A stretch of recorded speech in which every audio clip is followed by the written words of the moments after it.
का करूं सज। ये अभी तक की उनकी हमसे बहुत ब्रीफ में चला है, क्योंकि अगर हम उनके ये किरदार ऐसे हैं, एक फूल है ना, एक फूल जिसके बीच में हमने पराग भी नहीं छुपाया, हम तो अभी पत्तियां इतनी सारी हैं, गिनते गिनते और चुनते चुनते पता नहीं कितने दिन लग सकते हैं इस बात को करते करते, उनके बारे में डिस्कशन करते करते, क्योंकि वो सिर्फ और सिर्फ एक भाषा में काम नहीं करते थे ना। Kannada, English, Hindi, Marathi and an number of the languages he was master of, और उन सभी में वो काम करते थे इक्वली। किसी एक में मैं कन्नड़ भाषी हूँ, मैं कन्नड़ ब्राह्मण फैमिली का बच्चा हूँ, तो मैं उसमें मेरी कमांड है, नहीं, इक्वली उनकी कमांड सभी चीजों पर एक जैसी थी। तो उन्होंने अपने ही शब्दों में लिखा है, जो किताब है उनकी, खेल खेल में बीता जीवन। आप बैठे हैं अपने सक्सेस के चरम पे, माता पिता के साथ भोजन कर रहे हैं, और वहीं पर वो जो वाक्य आप, मुझे नहीं पता कितने लोग जानते हैं, लेकिन अगर जिन्होंने पढ़ी है वो किताब, तो वो समझ ही सकते हैं, जान ही सकते हैं कि माता जी ने मजाक मजाक में कह दिया कि यार हमें तो ये बच्चा चाहिए ही नहीं था, सोचो, और ये क्या क्या पा करके बैठा हुआ है। तो पिताजी से, मतलब आप सोचो ना, आप एक पॉइंट पे 35 की एज में इतना कुछ पास जाने के बाद आप क्या क्या नहीं हो गए, आप एफटीआई के डीन हो गए, आप संगीत नाटक अकादमी के हेड हो गए, आप रॉडरिक स्कॉलर हो गए, आपने कितने सारे अवार्ड्स ले लिए। ज्ञानपीठ अवार्ड उन्होंने 98 में लिया, पद्म भूषण अवार्ड उन्होंने 92 में लिया, पद्म श्री उन्होंने 74 में ले लिया था, और उन्हें कन्नड़ फिल्म के लिए नेशनल फिल्म अवार्ड तो मिल ही चुका था उससे पहले, और उनके लिटरेरी वर्क के लिए उन्हें ज्ञानपीठ ऑफ कोर्स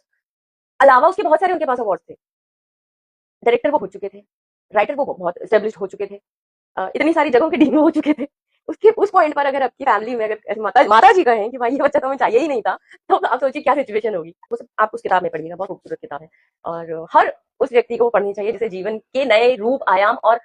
टॉप पे जाकर के वापस अपने आप को अलग दिशा ले जाकर के वहां भी टॉप पे पहुंचने की जर्नी देखनी, समझनी और सीखनी हो, उसे तो वो किताब पढ़नी ही चाहिए। बिल्कुल इस तरह के हमारे गिरीश कर्नाड साहब की जीवन है। और ये तो हमने बात कर ली उनकी लिखाई की, उसके अलावा जो, एक तो वो यार क्या हैंडसम व्यक्ति थे, शिट मैन। उनके यंगर फोटोज आप देखेंगे, पिक्चर्स, तो मतलब मुझे सच बोलूं, मुझे किसी मतलब अपने पापा के पिक्चर्स देखने के अलावा सॉरी किसी के नहीं बोलना चाहिए, मुझे मेरे पापा के पिक्चर्स के अलावा किसी के पिक्चर्स कहते हैं ना, वो बहुत आपको वो नहीं करते, क्लिक नहीं करते। तो कर्नाड साहब के जो पिक्चर्स है, मतलब पहले के पिक्चर्स आपने देखेंगे तो आपको लगेगा भगवान ऐसे साचे और बनाए ऐसे ढांचे और बनाए टाइप्स, इतने खूबसूरत, handsome, intelligent. Utsav was the one finest writing and direction of Girish Karnad ji. That was the Hindi debutant film of Girish Karnad ji, which was produced by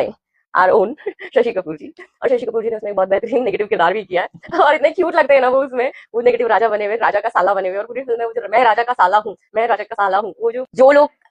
कहीं ना कहीं मोटिवेशन खोज रहे होते हैं लाइफ में,